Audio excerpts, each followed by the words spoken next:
everybody. Welcome to another episode of Purple Insider. Matthew Coller here inside TCO Performance Center, where we've just walked off the field for another practice for the Minnesota Vikings as they march toward their very first preseason game. And Will Ragatz, Sports Illustrated, with me now. And Will, you know what we just saw? Pretty tough practice for Mr. J.J. McCarthy. And also on the other side, a pretty darn good practice for Sam Darnold. And I'm going to make a little statement here. I'm just going to throw it out there. And I know that there's no depth charts, and I would never suggest that there is one, but I think that Mr. Darnold is separating himself to the point where there might not be any chance that J.J. McCarthy could start week one, because Sam Darnold has connected with Justin Jefferson repeatedly over the last 4 days. I think he's put together 4 very good practices. When Jefferson was away dealing with a personal matter, he found Jordan Addison instead. And each day we've come out, it has been more clear of the comfort that Sam Darnold feels with this offense. And McCarthy is so much more up and down, where one day it's a good practice, the next day it's a tough practice. And today there were not many completions. In fact, you watched or tracked all of them. We all watch all of them, but you actually wrote down all of what happened with McCarthy today. So do you agree with my statement that Darnold this week has made it more and more clear he's QB1? There's not really a debate at this point, and he's had also to this point a very good training camp where McCarthy has been much more of an up and down rookie. I agree with that to some extent. I will push back on that a little bit in that, well, we're 2 weeks into training camp now. I believe today was full speed practice number 11 or something like that. And early on, McCarthy was really kind of impressing and turning heads, and I think exceeding expectations a little bit. And there were a few early practices where you'd say that was a J.J. McCarthy day, if you're giving it to the two of them. Then Darnold kind of bounced back, and then McCarthy's had a day here and there. And the last few, or at least the last couple that we've seen, have been definite Darnold days. Today was absolutely a Darnold day. I agree with that completely. McCarthy threw a pick, which I think was just his second of training camp in team periods. Also threw a couple picks in one-on-ones, which it's hard to know how much of that is the QB or the receiver or just the DB making a play. But not a lot of completions for him. Darnold had some really good ones to Justin Jefferson, to Jordan Addison, Johnny Munt. It was a good day for Sam Darnold. I just would say that I think there's still time for it to fluctuate back and forth a little bit more. And we're going into the first preseason game this week, but got another practice tomorrow. We got the night practice on Monday. 3 full preseason games. I don't know how much we're going to see Sam Darnold, but that's a lot of opportunity, certainly for J.J. McCarthy to impress. And I guess I wouldn't be surprised if the pendulum swings back a little bit, because I still think J.J. McCarthy, on the whole, has had a pretty good training camp from what I expected. It's been up and down. He's looked like a rookie at times, but you've also seen the arm talent at times. And Darnold, for as good as he's looked recently, there were early practices where he was throwing a lot of picks and missing some guys and doing kind of Sam Darnold things that we've seen from him at the NFL regular season level. So I think, yeah, all along it's been way more likely than not that Darnold is your week 1 starter. And I think last week we talked, maybe I was down from 80-20 to 70-30 or something like that. And I'm probably back up to 80-20. But I don't think it's over at this point that I'm writing off J.J. McCarthy. And I just think there's more time to continue to watch this quarterback battle play out. But Darnold's got a comfortable lead right now. So I'm framing it this way. There is a clear separation. And also, we're talking about now, as you said, 11 practices in? So that's 2 full weeks of practices. And we haven't seen any more than a couple of first-team reps from J.J. McCarthy, a couple times with the 7-on-7s. That's not enough in comparison to Sam Darnold has played with the first team since OTAs, minicamp, all the practices. And up until the last 4 practices, it wasn't really finding Justin Jefferson. Like, let's be clear, there's no one more important than Justin Jefferson, period, to this offense. And he was okay. Like, there was a little bit of Justin Jefferson kind of, where was I supposed to be? The throw wasn't on time. but it is clicked. And it's clicked in some big ways. And of course, it's because of Jefferson, but Darnold's getting the ball there. There was one today where he threw it up to him in a one-on-one situation. He fought off pretty clear pass interference, spun around, caught the ball fading away 25 yards down the field because he's unbelievable at football, and this is why they signed him. But Darnold is now finding him on time. He's trusting him, and he seems in control of the offense, whereas J.J. McCarthy is just looking like a guy who is playing NFL football for the first time, which means, as you said, some practices have been like, oh yeah, McCarthy's having a day. Maybe just the last day, I don't know, the days run together. Maybe it's just yesterday that it was going well, or 2 days ago where it was a longer practice. I guess it would have been Saturday where it was a longer practice, and we all walked away going, man, okay, McCarthy, he's making this thing interesting. But I think with the consistency of Darnold doing it day after day, the consistency of going all the way back through this entire thing, the fact that Kevin O'Connell has more or less pointed to Sam Darnold is probably going to be our starter. He's never said that recently, but even when going into training camp, he's going to start camp as QB1, the rep count, if we're reading the tea leaves. It's getting late now. We are a month away from the start of the season. If you were going to push that button and say, all right, J.J. McCarthy's going to get a chance to start, I think it would have had to have happened pretty much this week where we saw more of an equal split, because going into the joint practices, we know how important those are to Kevin O'Connell. For the first team, he thinks that's a preseason game because he doesn't play them in the preseason game. So their preseason is those two joint practices against Cleveland. And as of this moment, there really isn't much evidence to suggest that J.J. McCarthy would play with anyone except for the second team when they go to Cleveland. Would you agree with that? Yeah, I think so. And that's a good point on the fact that the reps with the ones haven't evened out at all. We started to see him get a few, but I don't think there were any today. No. I was watching all. There weren't any today. Right. Correct. I don't know if there were any yesterday either. And so McCarthy, we're recording this on Wednesday, I believe. Days run together. But they really do. Last Friday was his roughest day, where Flores was really getting to him. A lot of incompletions, a lot of rush throws. And he referenced that today in his press conference. He told us about a tradition where if he has a bad practice dating back to Michigan, he wears the same tights the rest of the day until he's later that night showering, going to bed, whatever. And then he takes them off and just flushes it. And that's kind of a metaphorical thing for him. And then he bounced back, and he was pretty good on Saturday, I thought. Pretty solid yesterday. And then today was another rough one. So of the last four, you'd say it's been up and down. With Darnold, there hasn't been a really bad practice since earlier in training camp. My biggest takeaway from Saturday's session, which was a long one, was just the chemistry with Jefferson. Those two were connecting all day, deep balls, intermediate, short stuff.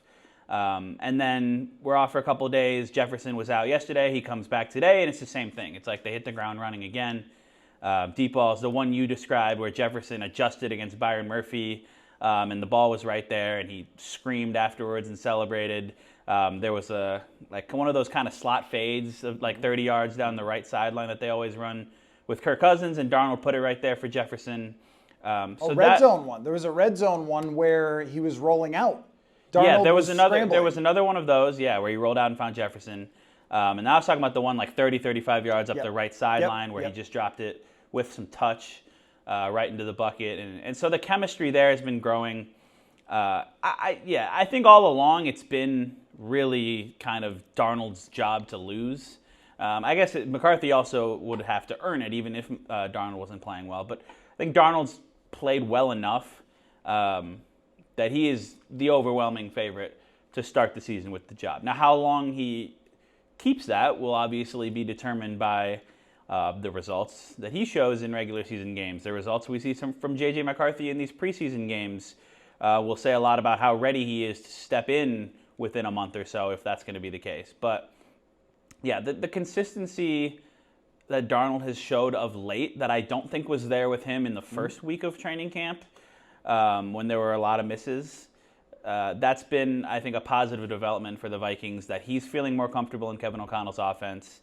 We talk a lot about the comfort level with McCarthy, and that's obviously a huge thing, but Darnold, I think, is also growing more comfortable, getting more used to all the wacky looks that Brian Flores throws at you. So it's been encouraging from him recently. And yeah, when it boils down to it, if you showed up today and this was your first practice you're watching, you would be able to tell who the 27-year-old veteran is and who the 21-year-old rookie is. And that may be just what it comes down to for the Vikings when they're going into week 1. So allow me to describe the roller coaster of following the Sam Darnold training camp, even maybe from the very start. So at the beginning, he's taken all the first team reps and also throwing the ball extremely well. So I'm thinking, wait, is this going to happen? Is this going to be like one of those things? I remember like the very first day I was like, he just dropped a couple deep balls that were perfect. And I'm like, oh, okay. Right. So we were talking, oh my gosh, his arm talent, this is crazy. This is going to be Case Keenum, except for the dude is actually talented. And then he has, I'm sorry, Case doesn't deserve that, but actually there's a massive difference in arm talent between the two. So then when he struggled in the first couple of padded practices, oh yeah, he's Sam Darnold. And then I think a lot of people started to believe that McCarthy had a chance at that point because it was much closer after a few practices. And I didn't move my meter from where I had it at the start. I always had it at 25%. But the way that Darnold has swept in recently with these good practices day after day, I have now gone back to thinking he's better talented Case Keenum after today's practice. You said it. If you were watching him just for the first time, you would say this is a franchise quarterback who's out there today throwing to his franchise wide receiver with the way that he's played. And I don't mean to overhype it. I mean, we just saw this look very good for multiple days in a row. And we know Sam Darnold's shortcomings. You don't have to leave them in the comments. I've seen his Pro Football Reference page. I fully understand what Sam Darnold has done in the past. But this franchise and its wide receivers have a tendency to make quarterbacks better than they've ever been before. And so now the roller coaster has swung back up for me of thinking, oh, we might not even see J.J. McCarthy this year. It might be the Sam Darnold show. And another reporter, friend of ours today, standing next to me, said this after the throw that you described, that fade that was way down the field. He said, what if they have to franchise tag Darnold after a year or something? Like, what would it take? What would it take? This is the fun for me because we don't know how it's going to play out exactly for sure. I think that following that range of emotions from practice to practice is the entertainment. But I also think that if I'm setting my meter, I dropped it with Dane the other day to 10. I might even drop it right now to 5 that J.J. McCarthy starts unless something happens now and fast with either Sam Darnold or with McCarthy suddenly having it click. But these things, you just can't rush them, Will. I mean, you just can't make a guy, even if he's working as hard as possible, even if he's got a lot of talent, you just can't make him have experience. That has to be earned day in and day out. And I think overall, I would give J.J. McCarthy a very high grade for his training camp so far, but he doesn't look like Sam Darnold. He doesn't look like a guy who's been here for many, many years. And I think today was the first time, Will, I saw a little body language from J.J. McCarthy looking over at the sideline like, this is a tough one. This day is not going the way that I wanted it to look. So these are the bumps along the road that they expected, and that's why they took the approach they did. That's why they paid Sam Darnold $10 million. Yeah, no, you're right. This is what they envisioned when you're going to draft a quarterback. There's a chance you're going to draft a 21-year-old quarterback, whether it had been McCarthy, whether it had even been someone like Drake May, or just one of the guys who wasn't in college for 6 years, like a couple of them were. Like, they're going to need some development. They're going to need some time. O'Connell's been telling us this the whole offseason since they drafted him, that we are not by any means going to rush this thing, and we're going to wait till he's ready. And that just might not be week 1, and that's okay, because he doesn't have to play week 1. You can keep developing behind the scenes. If he didn't play the entire year this year, that you could do that. Now, that doesn't happen usually with top 10 picks. Yep. That's usually later first-round picks, like Jordan Love or whoever. But whenever he ends up playing, it's going to be when the Vikings view that he's ready. And with Darnold, I mean, you said it's a roller coaster. Would I be surprised at all if it swung back down a drop tomorrow or Monday's night practice or whenever? No, I wouldn't.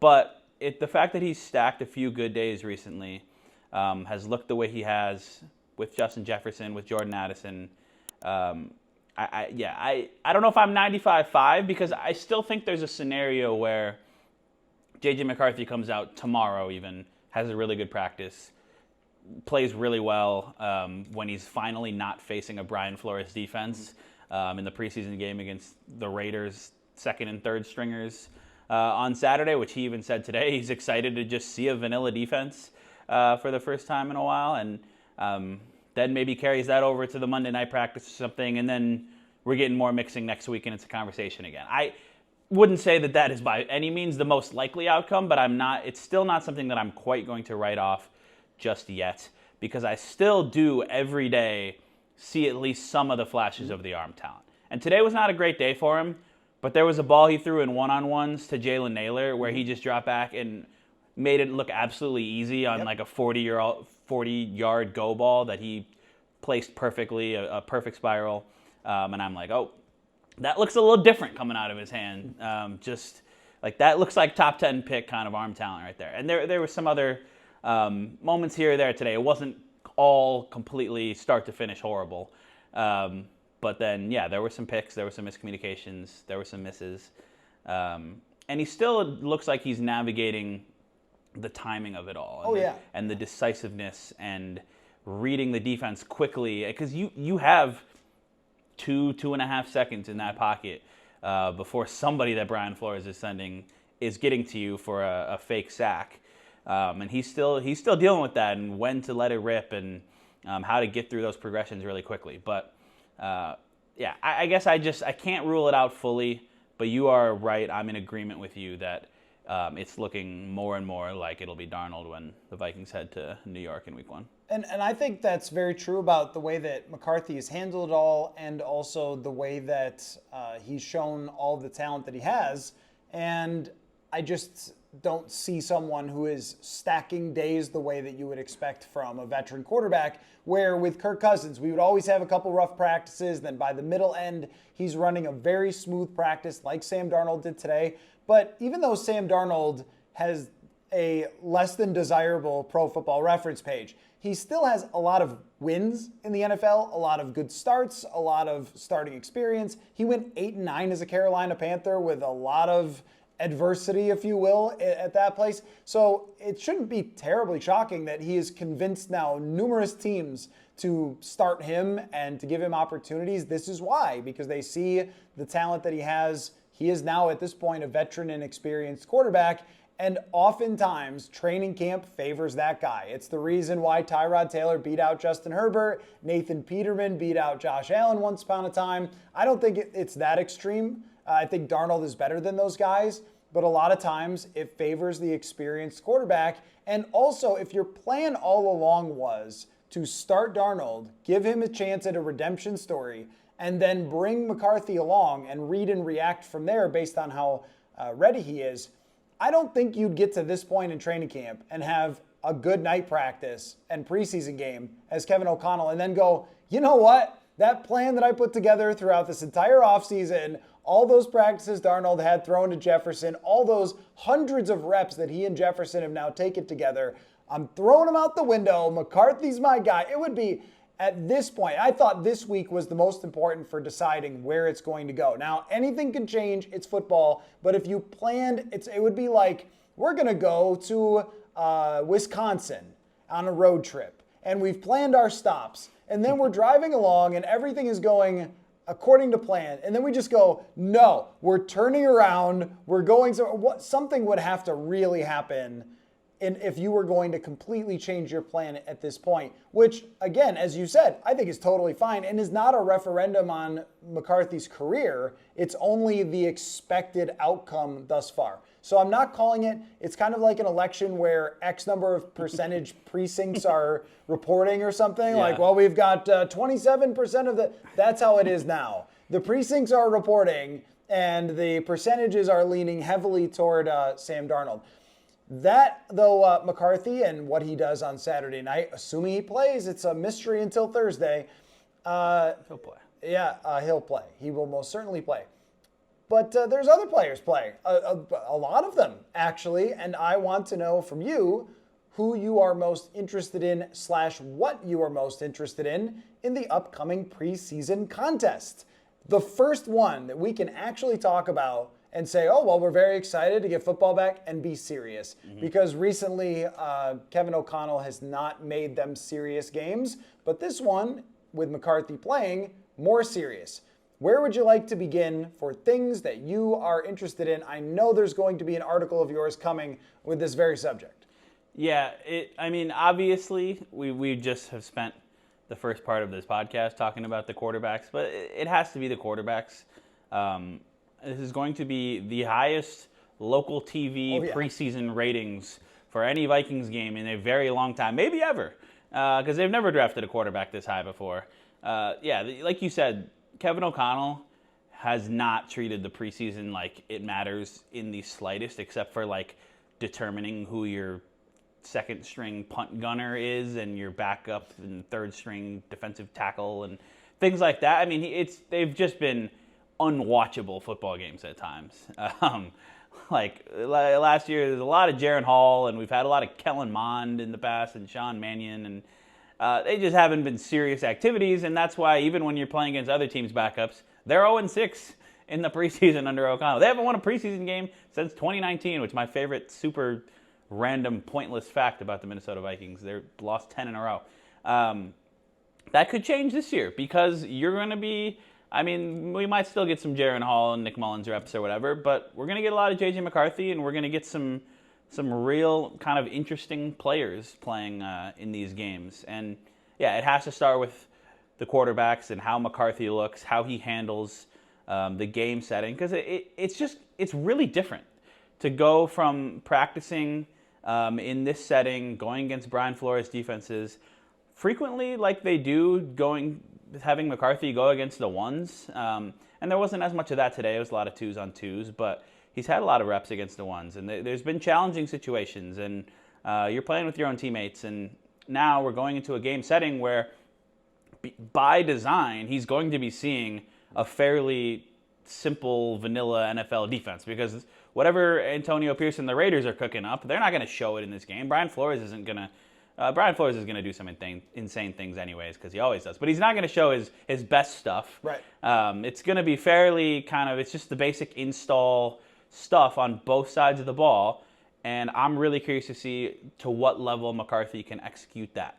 Obviously, we know he can hand the ball off well and do that. But I want to see him, drop back and play action and rip some throws to the intermediate level and take some third down snaps out of shotgun and see what he can do there. And he's developed a lot of chemistry with guys he's going to be playing with on Saturday, which I don't even know how much we see Jalen Naylor. Maybe we do, but I'm thinking about like Thayer Thomas and Jashawn Jones and Lucky Jackson and Tristan Jackson and a lot of guys who have kind of been showing up in training camp and having nice days. Thayer Thomas had a really good day today on a few of the McCarthy's best throws. So, it has to start there with the quarterback position, and I guess tying in the receivers a little bit as well to see who kind of rounds out that room outside of the top 4-ish that we know are set. Well, it's going to be Minnesota's first look at J.J. McCarthy.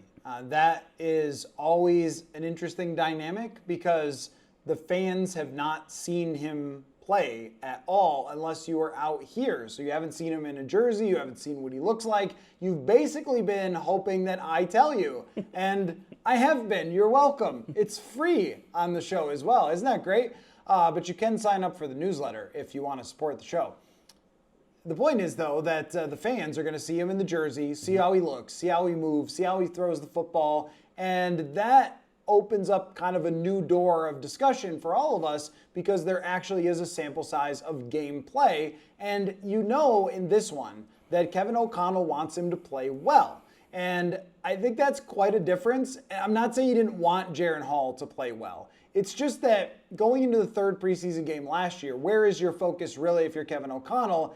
It's on week 1. It's on that Tampa Bay game that you're going to play with Kirk Cousins. Whereas through the entire training camp, McCarthy gets a lot of reps and Darnold's are somewhat limited because we used to see Kirk take all the 1s and all the 2s. And then every once in a while somebody else mixes in. But it was Kirk naturally. And then when he went down, they were in a lot of trouble. But this is a different camp where even though McCarthy is with the twos, he's taking a ton of reps, which would make me wonder, do you want to get a little Darnold in there?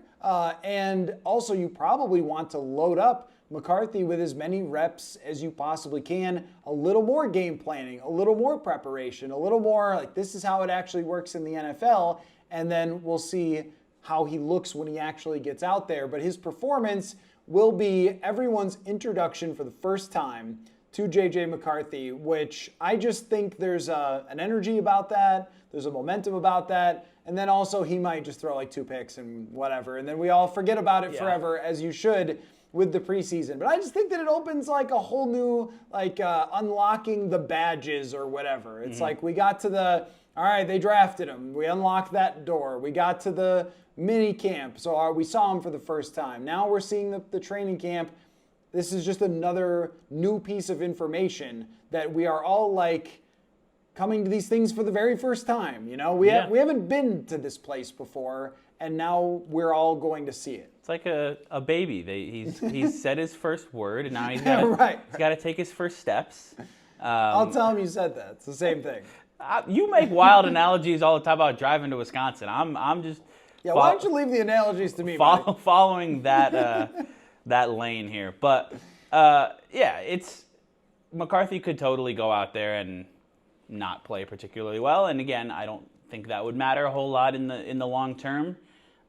There's a part of me that's like just thinks he's just kind of a gamer and is going to play well in this because it's the lights on and it's a bunch of people there and the pads are on. It's not a practice setting, and I don't know. I just he won every game he played last year at Michigan and was really good, and this will be a different speed to some degree. I mean, if he holds on to the ball in the pocket, they can actually sack him. They can. The Raiders, he's not wearing a red jersey. The Raiders can hit him. And there's going to be some like third-string rookie defensive end who wants to go prove that he deserves a roster spot and can go hit J.J. McCarthy. So he's got to be aware of those things. I think we could see his mobility within the pocket and escaping the pocket, maybe running a little bit. That could come into play. Kevin O'Connell will be making sure that he slides down and does not take any hits in the open field or anything like that. But I'm just excited to see his first game opportunity, because that is a different setting than practicing against the same team you've been practicing against over and over and over. So one thing that I've tried to do recently, and we'll get into some other stuff. There's other players on the team, I think. Are there? A few. But one thing I really wanted to focus on this year. So what I did maybe earlier in my reporting career is I always wanted to be the first to kind of call it. Like I like data and stuff like that. So it was, when they signed Kirk in 2018, it was my thing. This is a bad signing. It's not going to work out. This was a mistake and all that. And I guess now I could say ups and downs through the whole thing. But where I've really changed in that way is wanting to let things be what they are just in the moment and not try to make them about too many other things of what is going to mean for the future. So the way that J.J. McCarthy plays, I think we should evaluate it, we should look at it, but we shouldn't try to go, oh, wow, this means he's starting and he's a superstar because we saw him in preseason. Or it doesn't really mean that he is bad if he throws a pick or if he takes a bad sack or something. It's all sort of fewer takes, more just reactions. I think what I'm trying to do, I'm trying to listen to my football player speak. Okay. I'm trying to stay present with it. And trying to get 1% better. Even with I'm trying to get 1%. This is a slow progression. You don't find out if a quarterback is good tomorrow. It's going to take a while. Sometimes it takes 2-3 years. Sometimes 3 years from now, we're still debating if a guy is good. The Rams traded a guy, and then he became amazing with another team, Jared Goff. And people thought, well, if they traded him, he must not be any good. So we end up not getting the answers sometimes for a while. And I want to evaluate things as they are that day, as opposed to always what it means for the bigger picture. And I think that's a better way to follow the J.J. McCarthy progression than to watch him play and go, oh, well, this proves X proves Y kind of thing. Folks, US Cellular noticed that the way we use our phones has gotten to be ironic. We try to put our phones down for dinner, but the menu is on a QR code. That's ironic. We hit like on social media posts that we don't actually like. Ironic, which is why US Cellular has created Us Mode to help us reconnect with each other and use our phones less ironically. A phone company wanting people to use their phones less? Ironic. Let's find us again with Us Mode from US Cellular. Visit uscellular.com/built for us to get started. Yeah, I don't think that we should overreact one way or another to whatever happens on Saturday. And I think that'll be hard. I think especially for fans who want to, and I can't blame you for that. But we're going to try to stay level-headed, not get too high, not get too low, use some more football speak. There you go. Love that. It's never as good as it seems or as bad as it seems. How many more can we work with? I don't know. But the one thing I will say, and we can talk about other players after this, is with J.J. McCarthy, he's met like the benchmarks that I wanted to see through the first 2 weeks. Sometimes you see a guy, and I don't mean to keep crapping on the same dude, but I saw Kellen Mond play football, and I'm like, he's not an NFL quarterback, or he's certainly not a starting caliber NFL. I just don't think he'll ever have those tools. And you watch J.J. McCarthy, and you can see the potential, and you see the upside, and you see the flashes, and he looks the part. So that's where I'm at through 2 weeks. There's still a ton of room to grow, a ton of room for development, and he's attacking that every day and trying to get better. And that's where we are right now. But yeah, I mean, to go back to the start of this conversation, it really looks like it's going to be Darnold, and that meets the plan that they went in with. And I think the plan included some possibility that McCarthy would just blow their minds and become the guy right away and be undeniable. And I don't think that has happened so far. We maybe are running out of time for it to happen. I say before the preseason even started, but yeah, that's where we're at right now. And who else are you looking forward to seeing? Yeah, or are you asking me? We have thoroughly covered. I said, hey, why don't we talk about some other guys? And then we talked about the quarterbacks for 5 more minutes. Look, we have not had this. We have not had. It's we're really going to lean. It really is, right? We are leaning into that. Who else am I looking for? I am looking for defensive linemen and outside linebackers because I think that a preseason game is, for those guys, really good evaluation tool. Because, Levi Drake Rodriguez going up against Vikings offensive linemen, you can certainly figure out a lot there, but it's not quite the same as going up against someone who maybe doesn't know your defense, doesn't know where you're going to rush, doesn't know your tendencies because they've been practicing against you every day. How does he look specifically? But also, I don't know what Gabriel Murphy's deal is. He hasn't practiced the last couple days, so I guess we'll see if Gabriel Murphy's going to play. But Owen Porter has been out there. And there's a group of players. Jaquelin Roy, I think, needs to make a difference. There's a young guys who have made impacts or impressions here so far. I don't think Dallas Turner's going to play, but we'll see. I personally would not play him. He's with the first team a lot. If you're there, you don't need to play. But there's so many battles going on. Andre Carter needs to make an impression at some point. He had a good rep today where he got a pressure, but at some point, if he's going to be a guy who can contribute, show it. And he will get, I would guess, a lot of reps in this game. So, that's just a whole position group. But if we were deciding which is the most interesting position group that isn't the quarterbacks, that's where I would go. That is a good one. I like the defensive tackle and just OLB, general D-line angle, because we're going to see a lot of the depth guys there who have a chance to stand out and make an impression and try to make this team. And Carter's a good one, a second-year guy. Jaquelin Roy, the second-year guy. This is the time when you're playing in these preseason games in year 2. It's time to show some things and make your case to be on this roster over a guy who just came in this year, because there's always new players who are younger than you when you're even in your second year. They brought in some rookie draft picks, a bunch of undrafted rookies. You mentioned Owen Porter. Bo Richter is another guy out of Air Force. They got guys. They got some undrafted free agents at D tackle who are going to try to prove themselves here. And Thinking about defensive tackles is super random. It just reminded me how good T.Y. McGill was. Like, this came up the other day. Last year, like 2 years ago, 2 preseasons ago. Yeah. Like the best player I've ever seen in the preseason. But anyways, hope T.Y. is doing well. Wasn't he on San Francisco? He was, last yeah. year? He's played So in the he regular actually season is. for several teams, including the 49ers last year. Ed Donatel, let him walk. They could have had an interior rusher. They haven't had one in years. I will keep it on the defensive side and say, obviously, the cornerback room is going to be a big one to evaluate here. I don't know who's going to be playing quarterback or wide receiver or whatever for the Raiders, but we need to see some corners get some real action. And the guy that I'm maybe most excited to see is Dwight McGlothern, who had an interception today in a one-on-one drill.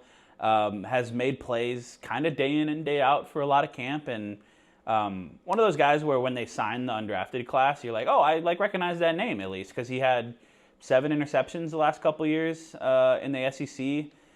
Was projected by a lot of people to be like a 5th or 6th rounder, and we don't really know why certain dudes do and don't get drafted unless it's an obvious size concern, but he didn't get drafted, and the Vikings got him, and then he wasn't one of the guys in their class who got a lot of guaranteed money, which was interesting to me. But the way he's played in training camp, he stood out, and Brian Flores was asked about him and gave some high praise. So very, very curious to see what he can do in a live setting. There's other young guys in that room as well. I wonder, talking about if you're with the ones you don't play, I think we might still see a Caleb Evans, who's been with the ones exclusively since Shaq Griffin got hurt. Kind of their number 2 cornerback. Maybe Fabian Moreau is now ahead of him in that range, but Caleb Evans has been impressing me a little bit these last couple of days and reminding why we were excited about him a couple of years ago and why he's shown flashes and why they drafted him in the 4th round. It's the size and the speed and what he can do against the ball when he's playing well. So curious to see if he gets any opportunities here, and then if he can continue to carry those over. I don't know exactly. I mean, Byron Murphy's the only guy I can say 100% won't play. Well, Shaq Griffin too, because he's injured. But do we see any Fabian Moreau? Do we see? We'll see a lot of like Jay Ward. I'm blanking on some other corners. No, I was going to bring up Jay Ward because under normal circumstances, Duke Shelley. Yeah, well, we kind of know the Duke. That's true. Yeah, but under normal circumstances, if this was a veteran quarterback who we all knew, we would go into this saying Jay Ward is one of the more interesting stories because he was a do-it-all guy when they drafted him. And then he got here and he played a little nickel, but mostly safety. He started training camp at safety, and then they had the injury to Mekhi Blackman, and he just moves over to corner, and it's not nickel corner, it's outside corner, which I didn't really expect, but he did play in college to some extent. Look, I don't know how to evaluate every single rep from a cornerback, but he has looked like a natural outside corner, and I wondered if it was just a one-day thing until they could get Fabian Moreau in, but he's stayed there, and he's taken a lot of reps with the second team. And if they sort of fell backwards into a good cornerback here, that would be quite a story because I think he's looked like he's done pretty well. So that's another one to watch. Is he going to look good in the actual games? Because I guarantee we're going to see Jay Ward playing. He is not of the caliber that they would have no one left if they no. And I forgot about the guy they literally took in the 2nd round 2 years ago, Andrew Booth Jr., who Are we watching Andrew Booth Jr. at this point? It's the last stand. I'm all set. In the preseason, we might be done. But I think I'm good. It's the last stand on him, and obviously Lewis Steen if he's healthy enough to play. AJ Green is another guy in that cornerback room who made a great pick insane today. One-handed interception today in a one-on-one rep. He jammed Tristan Jackson at the line, then ran with him and made a one-handed pick with his left hand, like the hand you wouldn't expect him to make a one-handed pick with, and then the whole DB kind of scooped it. The whole DB room just lost their minds after that. They all ran onto the field. It was an unbelievable. If he made it during a game, they would show it over and over and over. It was crazy. A great play. So that's another guy deep down that cornerback depth chart that's trying to make this roster.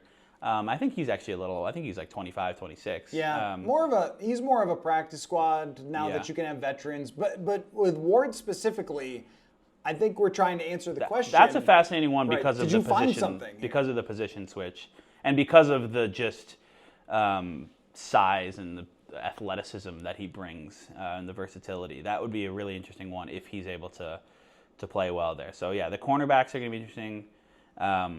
If there's a guy who's, like, who would this year's Ivan Pace Jr. be where we see him play in one preseason game and we're like, oh, maybe don't play him next week because we're going to need him in week 1, which turned out to absolutely be the case with Pace. I don't necessarily know the answer to that off the top of my head if there might be one. I mean, I think it's Levi Drake Rodriguez as the 7th round because he's gotten consistent first-team reps now for 4 straight days. Yeah. And that puts you in a different category. One day, okay, maybe they're giving you a shot, but 4 straight days, now you're a guy to them.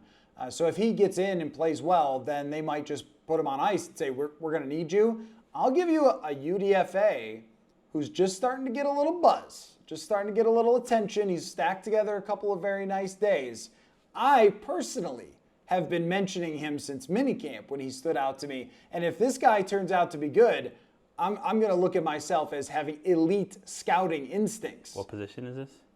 Wide receiver. Okay. It's Deshaun Jones. It's Deshaun Jones. It has to be. He's made a ton of catches. I liked what I saw in minicamp. Today, he must have had 4 more catches. He was all over the field. He has been for probably the last few practices. This is either going to be an Isaac Frichte thing where we're like, oh, yeah, what a name. You know, he always was making catches with the 3rd team and we never talked about him again. Or it's going to be like a BC Johnson, Chad Beebe, where we never expected, and then the guy suddenly makes the roster. I think he's going to see a ton of work in this game, so I have him circled on my little list. I am interested to get on the Deshaun Jones hype train. That's a good one on the offensive side. He's been by far of their 2 or 3 undrafted rookies at receiver. He's just been the guy who's popped. I think offensively, I'm curious to see who plays running back because I don't think we'll see any Aaron Jones. Well, we won't see any Aaron Jones guaranteed. I don't think we'll see Ty Chandler either. Because they should. They know what Ty Chandler is. Aaron Jones didn't practice today. He got a vet day because he's 29 and gets injured sometimes in the past, which is smart for them to not play him every day in training camp. So it was a lot of Ty Chandler. But then you had Kene Nwangwu mixing in. You had Myles Gaskin. I think we'll see those guys. I think we'll see Dwayne McBride as well. And what do they have in the depth at that group, just in case you were to have an injury to one of your top 2 guys? Myles Gaskin's a guy who's done it before and had some real production in the past a few years back with the Dolphins. So kind of curious to see him. He's a guy who can help out as a receiver as well, which can be useful for playing alongside a rookie quarterback. And then Kene Nwangwu, like, is he ever? He's in his 4th year. Is he ever going to be a guy who's in the mix to do anything on offense? Probably not, barring an injury, but maybe. And then Dwayne McBride, I don't even know if he's like a practice squad guy still or whatnot, because that was all that happened with him last year after they took him in the 7th round. I think that this is going to come down to whether they have to do anything at this position is all Kene Nwangwu, because he's gotten a ton of reps in camp. If they like what they see in the games, then, all right, maybe we don't have to sign somebody else. But if they do not like what they've seen, then it could be someone who gets cut, someone who has a good training camp somewhere else, some veteran who's still out there. What's behind Ty Chandler does not give me a ton of confidence right now. I'm going to ask you the dumbest question I've ever asked you, and maybe the dumbest question I'll ever ask you. Or a low bar. What do you think the score is going to be? Why don't you? How about we predict this one? I think. Before I do that. I don't know if you're trying to wrap things up here, but talking about Kene Nwangwu, I am genuinely very excited for special teams. Oh, yes, for this game, we got a new kickoff. Hunting competition. New kickoff format we've never seen before, which they're not going to show all their tricks now, but I'm excited to watch. It's going to look weird. I think it's cool, though. Mm-hmm. I think it's smart. If you can do anything to eliminate injuries or cut them down, you should do that. And I think I've never been a big XFL watcher in the spring. I'm usually watching random April baseball games, but I've seen some highlights on Twitter over the years from this kickoff looking kind of fun, and you can do creative things with it. And Matt Daniels was talking about that today, how it opens a lot of can of worms to with the blocking schemes you can try to set up, and you can use also real players potentially as on the coverage team or on the return Starters, team. you mean? They're all real. Starters, yeah, that's what I mean. Like starting offensive and defensive players because they don't have to run 40 yards downfield and hit guys anymore. Like it's just kind of like another play in a lot of ways. So I'm excited about that. I'm excited about the punting competition where we're going to switch off Ryan Wright and Seth Vernon and see who can situationally punt. Every other punt, let's go. Yeah. it's. I mean, obviously you don't want to be punting a million times, but they got to evaluate that. And then, if we get in field goal range, let's give the fans a show. What's field goal range? 62? Yeah, like cross midfield. I mean, Will Reichard, I don't want to overhype it because Vikings kickers and rookie and all that, but he just destroys everything he kicks in training camp, and they're all like they sail through the uprights and are good from 15, 20 yards further than they need to be, even when he's kicking from like 50, which is crazy to say. But so game is harder, that's live. There's people coming at you. There's pressure, but that'll be fun to see the kid go out there and kick because I think he's going to be pretty good. So what's the score? What are we thinking? Yeah, I got to get back to that. Yeah, what are we thinking? Think this over. Think hard. I think the Vikings will win their first preseason game of the Kevin O'Connell era. I'm just going to go positive. I think J.J. McCarthy will be pretty good. I think Will Reichard will be pretty good. I think some of the other guys that we've just mentioned will do some cool things. Maybe a Deshaun Jones touchdown. Should I just get that out there right now? Nick Muse dominates these. Nick Muse is a preseason guy for sure. Yeah, he's going to get like 7 catches for 60 yards, 3 touchdowns or something. Yeah, that's a good one. I think the Vikings will win. It'll probably be some weird like 22-16 score or something like that. But okay, here's a better question actually. 22-16 is a great preseason score. What's J.J. McCarthy's stat line? Since we're doing, it's the very end of the show. If you've made it this far, this is your reward. Yeah. I'll go with 7 for 11 with 87 yards and 2 scrambles for 15 yards. And no tutties? 1 touchdown, no interceptions. Okay, I like that. I think he might throw more than 11 times, maybe. I'll say, let's go like 10 for 14 for like 120, 2 touchdowns. Two touchdowns and an interception. Okay, got a pick in there. Yeah, all right. Highs and lows. And maybe it gets deflected. I don't know. It was the dumbest question I've ever asked you, but I enjoyed talking about it. And it would have been maybe funnier if we had spent the whole time just arguing about his stat line for this game. Like, no, he's going to throw 2 touchdowns.